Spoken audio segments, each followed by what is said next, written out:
Assalamualaikum warahmatullahi wabarakatuh. Apa kabar anak-anak semuanya?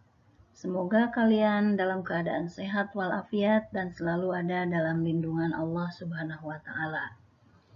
Anak-anak, kita bertemu kembali dalam materi pelajaran IPS ya, kelas 7. Seperti biasa, sebelum kita melanjutkan pembelajaran, kita berdoa dulu. Berdoa dimulai. Bismillahirrahmanirrahim. Raditu billahi robba wa bil islami dina wa bi Muhammadin nabiyya wa rasula. Rabbi zidni ilma warzuqni fahma. Amin ya rabbal alamin.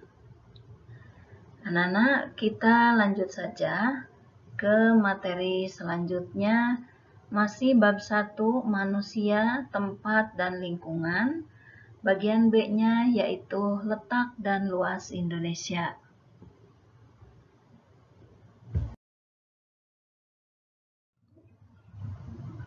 Nah, tujuan pembelajaran yang diharapkan dari pertemuan hari ini adalah yang pertama, menunjukkan unsur-unsur komponen peta, menyebutkan letak Indonesia secara astronomis dan geografis, kemudian menjelaskan implikasi letak Indonesia terhadap aspek ekonomi, sosial, dan budaya, dan menjelaskan implikasi letak Indonesia secara geologis. Nah, mari kita satu persatu bahas. Yang pertama adalah pemahaman lokasi melalui peta. Lokasi suatu tempat dapat dilihat pada sebuah peta. Peta adalah gambaran permukaan bumi pada suatu bidang datar dan diperkecil dengan menggunakan skala.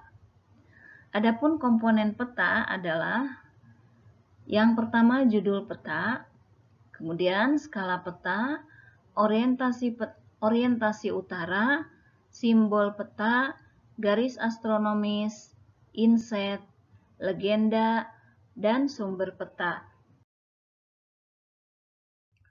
Yang pertama, judul peta.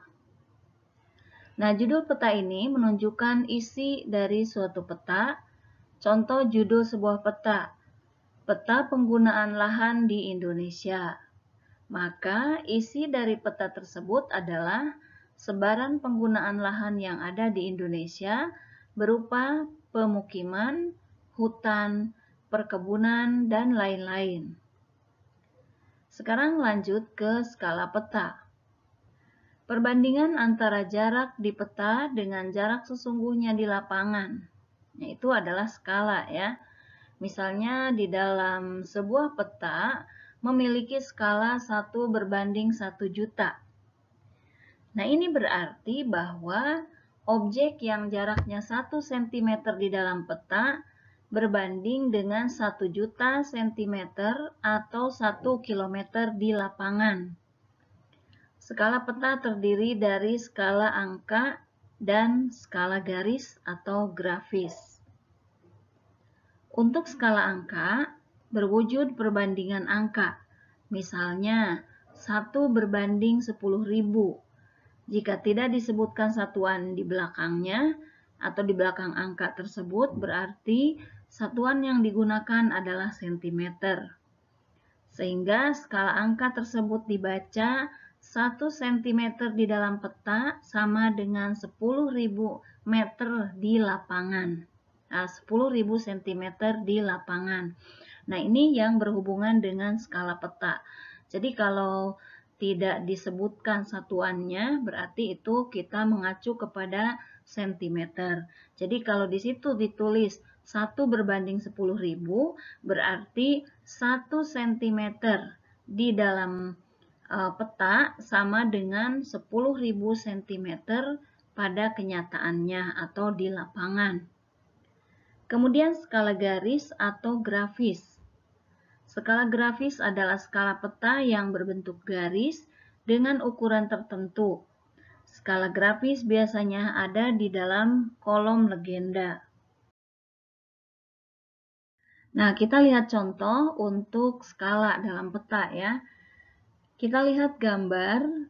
Di sini ada 0 cm, kemudian ke bawahnya 0 km.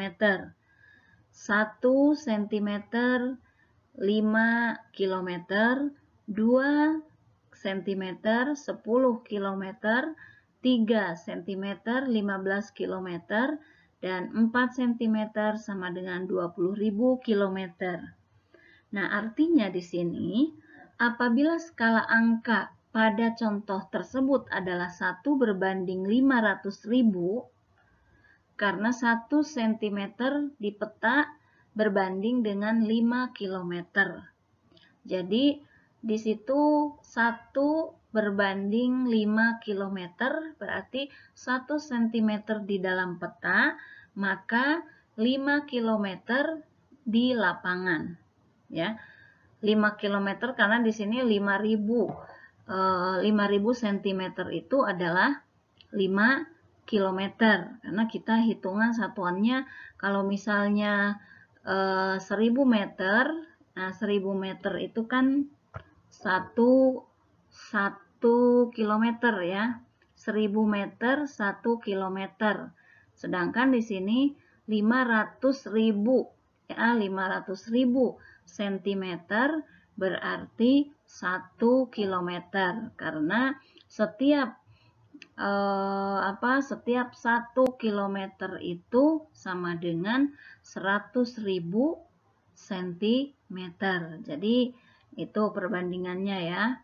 Nah, suatu satuan dalam kilometer diubah menjadi sentimeter, sehingga 5 km jika diubah ke dalam sentimeter menjadi 500.000 cm.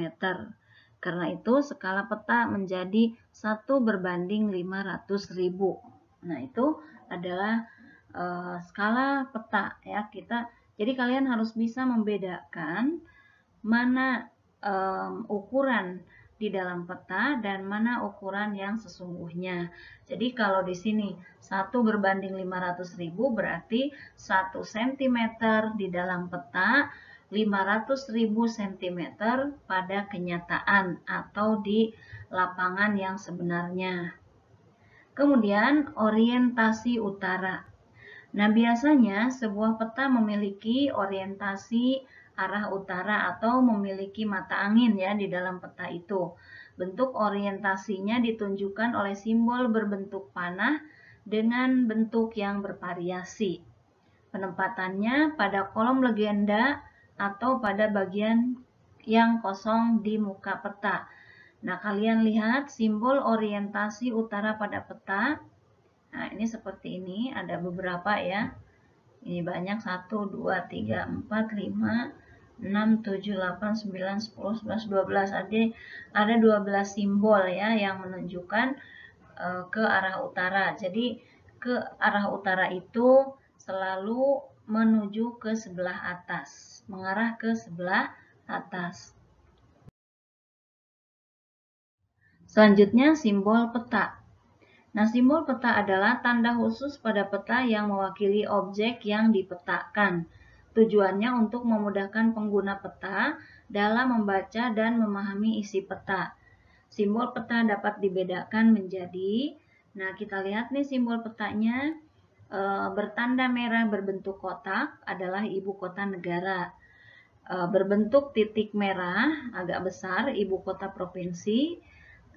Lingkaran hitam agak kecil ibu kota kabupaten, kemudian lingkaran yang tanpa warna ini kecamatan dan kota lain. Nah, ini tanda pelabuhan, kemudian ini tanda pelabuhan tandanya pakai jangkar ya. Kemudian yang bandara gambar pesawat. Nah, ada tanda segitiga hitam, segitiga berwarna hitam, ini gunung api tapi gunung mati ya. Sedangkan yang berwarna merah gunung api yang aktif. Ini adalah simbol titik atau simbol yang terdapat pada peta. Nah, selanjutnya simbol garis. Simbol garis itu dapat digambar dalam beragam bentuk dan ukuran ketebalan. Ketebalan garis dapat diatur sesuai dengan kaidah perpetaan Simbol jalan biasanya berupa garis kontinu atau tanpa putus-putus dengan ketebalan sesuai dengan kelas jalannya. Nah, kita lihat ini sungai ya. Simbol sungai adalah garis yang bercabang. Kemudian jalan raya ini, kemudian jalan lain desa, batas negara, batas provinsi, dan batas daerah. Selanjutnya simbol warna. Simbol warna digunakan pada peta dengan aturan tertentu. Tidak sembarang warna dapat digunakan untuk objek-objek tertentu karena ada aturan perpetaan. Jadi ada aturan pewarnaan di dalam peta. Misalnya di sini warna hijau muda adalah ketinggian daratan 0 sampai 100 meter.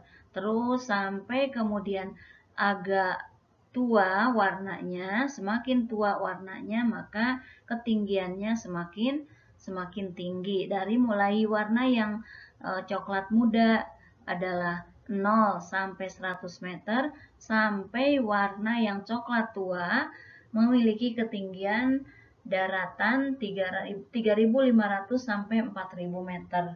Nah, begitu pula dengan lautan. Nah, warna air cenderung berwarna biru. Nah, sedangkan kedalaman laut itu juga ditunjukkan dengan menggunakan warna biru.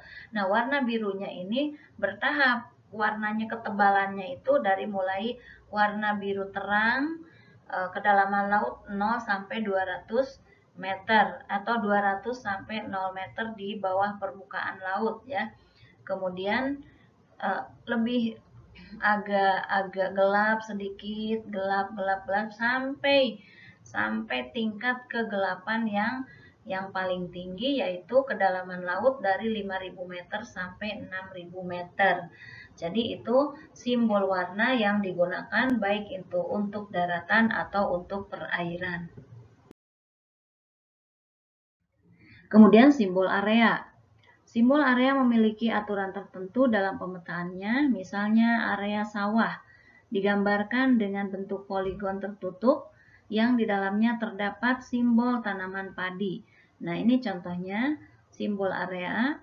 Ini danau yang simbolnya seperti ini, kemudian di dalamnya diberi warna biru ya. Kemudian rawa ada titik-titiknya. Sawah ada garis-garis yang menunjukkan pohon padi, kemudian formasi batuan kapur. Nah, seperti ini. Nah, ini adalah simbol area yang terdapat dalam peta. Selanjutnya, garis koordinat. Nah, garis koordinat adalah garis hayal pada peta berupa koordinat peta dalam bentuk garis lintang dan garis bujur.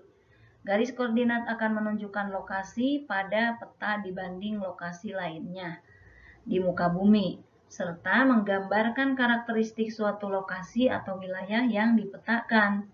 Contoh, suatu lokasi yang terletak pada lintang tropis akan memiliki karakteristik iklim tropis.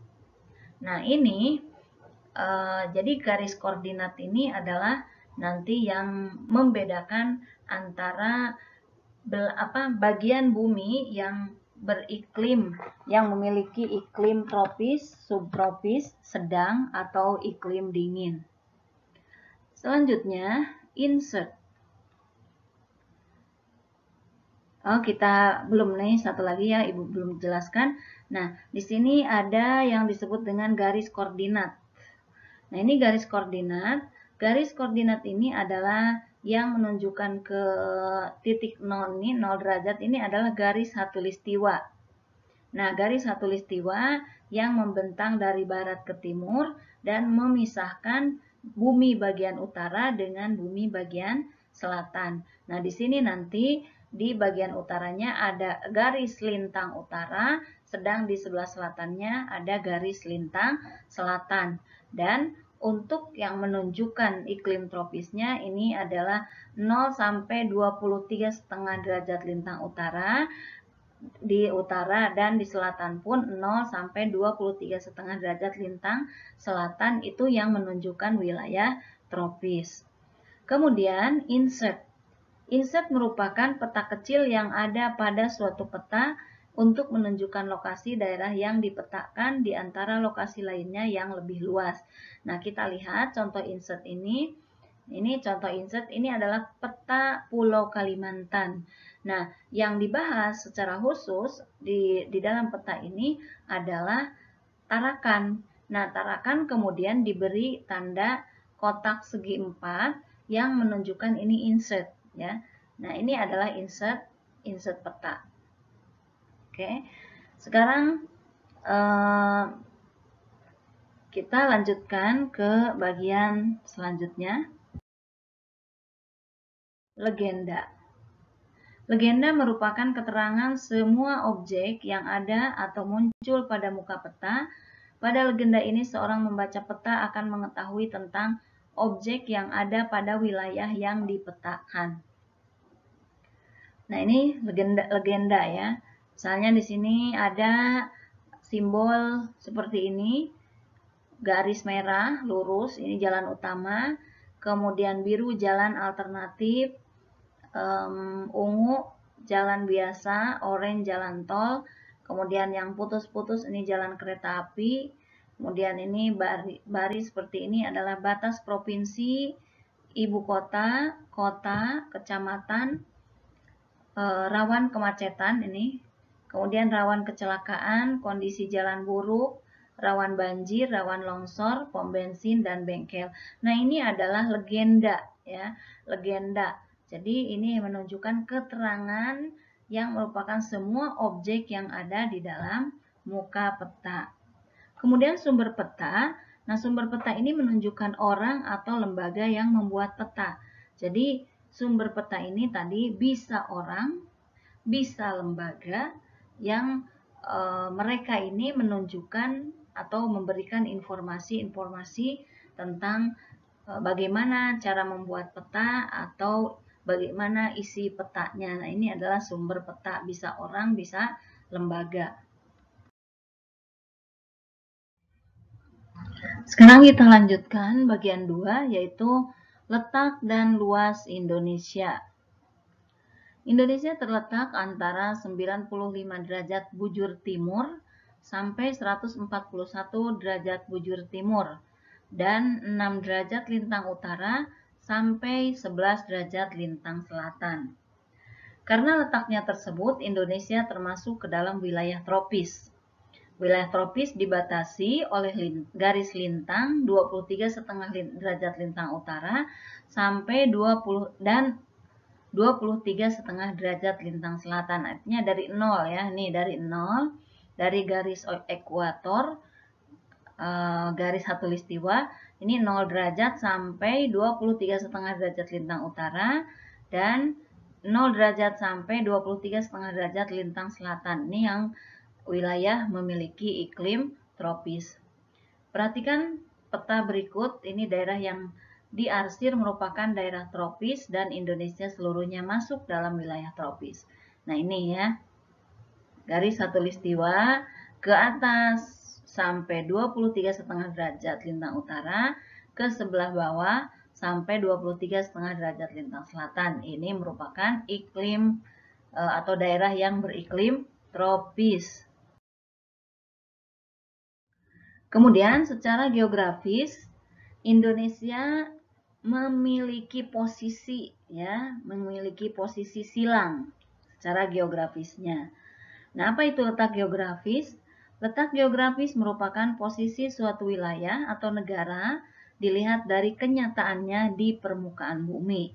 Nah, kalian lihat peta Indonesia di sini.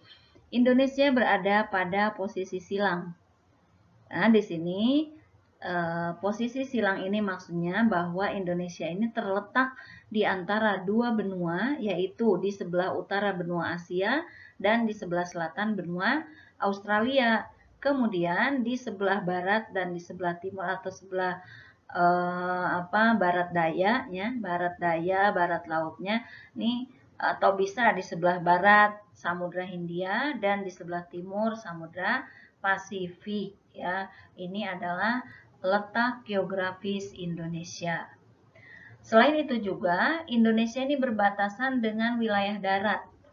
Wilayah daratnya yaitu ini, Malaysia. ya, nih yang berada di sebelah utara Kalimantan berwarna hijau, hijau apa ya? Ini atau biru ya. Nah, ini adalah wilayah Malaysia. Jadi wilayah Malaysia yang berbatasan langsung dengan wilayah Indonesia yaitu Kalimantan bagian selatan. Kemudian Papua Nugini. Nah, di sini Papua Nugini nih di berbatasan daratnya sebelah baratnya Papua Irian Barat atau Irian Jaya, sebelah timurnya adalah Papua Nugini. Nah, ini adalah batas darat ya. Kemudian Timor Leste dengan Timur Timur. Ya. Sini Timor Leste dengan Timur Timur atau Timur Timur dengan Timur Barat. Ya, ini yang kalau yang Timur Baratnya lah yang disebut sebagai Timor Leste. Kemudian batas lautnya adalah negara India. Nih yang terhalang dengan laut di sebelah baratnya, ke sebelah barat dari wilayah Indonesia itu Samudra Hindia dan kemudian negara Hindia. Kemudian agak sebelah utara dikit adalah Thailand, kemudian Malaysia, ini Malaysia, Singapura, kemudian Vietnam, dan ini Filipina ya. Filipina, kemudian Papua Nugini, Kepulauan Papua Nugini, dan Australia, kemudian Timor Leste. Nah, ini adalah batas-batas wilayah Indonesia. Nah, sedangkan bila dilihat dari posisinya, maka Indonesia sebelah utara berbatasan dengan Malaysia, Singapura, Filipina, dan Laut Cina Selatan. Sedangkan di sebelah selatannya ini berbatasan dengan Timor Leste, Australia, dan Samudra Hindia. Di sebelah barat berbatasan dengan Samudra Hindia dan di sebelah timur dengan Papua Nugini dan Samudra Pasifik. Nah, itu adalah letak geografis Indonesia. Sekarang kita lihat ada keuntungan dan kerugian dari letak geografis Indonesia. Keuntungannya menjadi jalur lalu lintas perdagangan dunia antara negara-negara di Asia Timur dengan negara-negara di Eropa, Afrika, dan Timur Tengah serta India. Jadi di sini negara-negara yang berasal dari Asia Timur, misalnya Jepang, Cina, Taiwan, Korea, mereka akan mengadakan perdagangan dengan negara-negara Eropa, kemudian negara Asia Timur Tengah, dan negara-negara India itu otomatis harus melalui Selat Malaka, melalui Indonesia ya, melalui Indonesia atau melalui Selat Malaka, dan Indonesia itu wilayahnya ada sebagian di Selat Malaka yaitu di wilayah Samudra Pasai ya, Samudra Pasai. Otomatis mereka itu lewat ke situ dan kemudian mengadakan perdagangan di Samudra Pasai tersebut atau di Aceh sebelum mereka melanjutkan baik itu ke wilayah barat ataupun ke wilayah timur. Kemudian dilalui jalur perdagangan dari Asia ke arah Australia dan Selandia Baru. Jadi kalau misalnya yang dari benua Asia mau ke Australia atau mau ke Selandia Baru, otomatis harus melalui Indonesia. Kemudian menjadi jalan bagi masuknya berbagai agama ke Indonesia, seperti halnya Islam, Hindu, Buddha, dan Kristen. Kita tahu ketika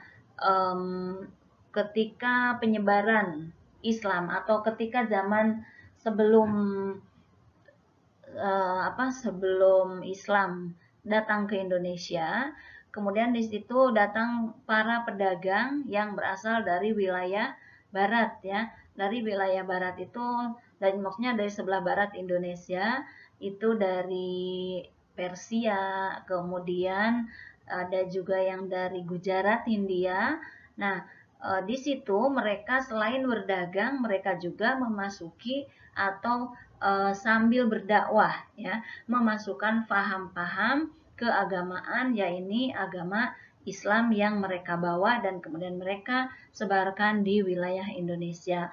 Kemudian agama Hindu Buddha juga ada yang dari India juga ya, dari India mereka membawa juga ajaran agama Sedangkan para penjajah yang berasal dari barat, contohnya Belanda, mereka sambil berdagang, sambil menyebarkan agama Kristen. Karena kita tahu bahwa moto daripada kedatangan bangsa Eropa ke Indonesia itu atau ke wilayah timur itu adalah motonya 3G, ya, 3G, yaitu Gold, Gospel, dan Glory. Kekayaan, penyebaran agama, dan keharuman nama.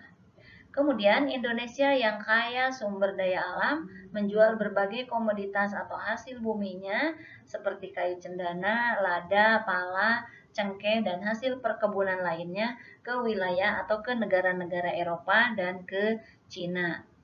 Negara lain juga menjual produk barang seperti porselen, sutra, tenunan halus, mesin, dan lain-lain ke Indonesia. Jadi saling tukar-menukar barang ya.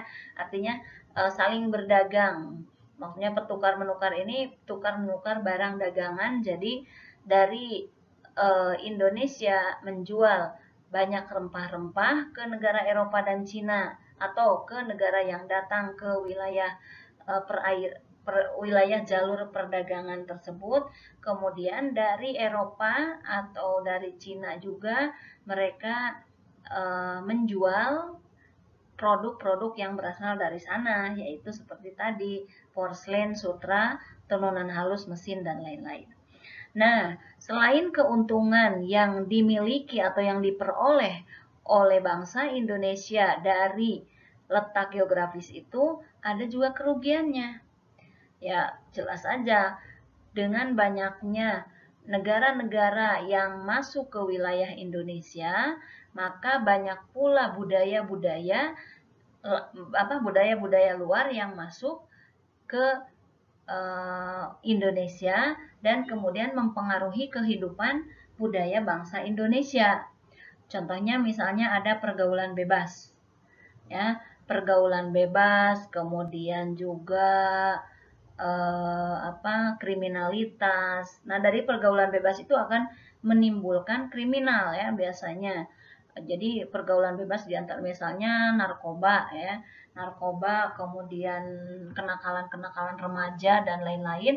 Nah, dari situ muncul pula kriminalitas. Kemudian kesantunan. Nah, kesantunan yang terkenal bangsa Indonesia itu terkenal dengan sopan santunnya karena sudah banyak pengaruh-pengaruh luar yang masuk dan mempengaruhi budaya Indonesia, maka sifat kesantunan yang dimiliki oleh rakyat Indonesia itu mulai memudar dan lain-lain. Juga selain itu akan mudahnya barang-barang yang terlarang masuk dan diselundupkan ke Indonesia seperti halnya senjata api dan narkoba. Nah, itu adalah keuntungan dan kerugian dari letak geografis Indonesia. Selanjutnya, letak geologis ya, keuntungan dari letak geologis Indonesia. Nah, Indonesia berada pada jalur pertemuan 3 lempeng, yaitu lempeng Eurasia, lempeng Pasifik, dan lempeng Hindia. Posisi tersebut membuat Indonesia memiliki banyak gunung api. Keuntungan dari letak geologi ini seperti ini adalah beragamnya potensi sumber energi dan mineral. Nah, jadi dengan adanya Indonesia berada di posisi pertemuan tiga lempeng, yaitu Eurasia, Pasifik, dan Hindia, maka Indonesia mengalami keuntungan yaitu dengan memiliki beragam potensi sumber energi dan sumber mineral. Selanjutnya, luas wilayah Indonesia. Luas daratannya 1.922.570 km persegi dan luas perairannya 3.257.483 km persegi. Jadi kalau kita lihat dari luas wilayah ini, maka yang lebih luas adalah wilayah perairan. Jadi wilayah perairan Indonesia ini lebih luas daripada wilayah daratannya, sehingga Indonesia ini memiliki sumber daya laut yang berlimpah, terutama ikan, ya. Nah, dibanding dengan wilayah lain, luas wilayah Indonesia atau daratan dan lautan kurang lebih sama dengan wilayah Eropa, hampir sama dengan Amerika dan Australia. Jadi kalau dilihat dari luas wilayah antara daratan dan lautan. Kemudian daratannya terdiri atas 13.466 pulau, garis pantainya mencapai 99.030 km. Nah, Bu, kan katanya 17.000 kurang lebih pulaunya itu. Nah, awalnya memang kurang lebih 17.000 pulau yang dimiliki oleh Indonesia itu, baik dari mulai pulau-pulau terbesar sampai pulau-pulau terkecil. Nah, sekarang datanya sudah berubah, yaitu terdiri dari 13.466 pulau. Dan karena Indonesia ini tadi terletak atau merupakan negara kepulauan yang terdiri dari bermacam-macam pulau yang terpisah atau ratusan pulau yang terpisah, maka Indonesia memiliki garis pantai 99.030 km. Nah, baiklah anak-anak, itu saja yang dapat Ibu jelaskan tentang letak astronomis dan letak geografis Indonesia, serta keuntungan dan kerugian dari letak tersebut. Mudah-mudahan ada manfaatnya buat kalian semua dan dapat menambah wawasan kalian. Ibu ucapkan terima kasih. Mari kita tutup dengan bacaan hamdalah. Alhamdulillahirabbil alamin. Wassalamualaikum warahmatullahi wabarakatuh.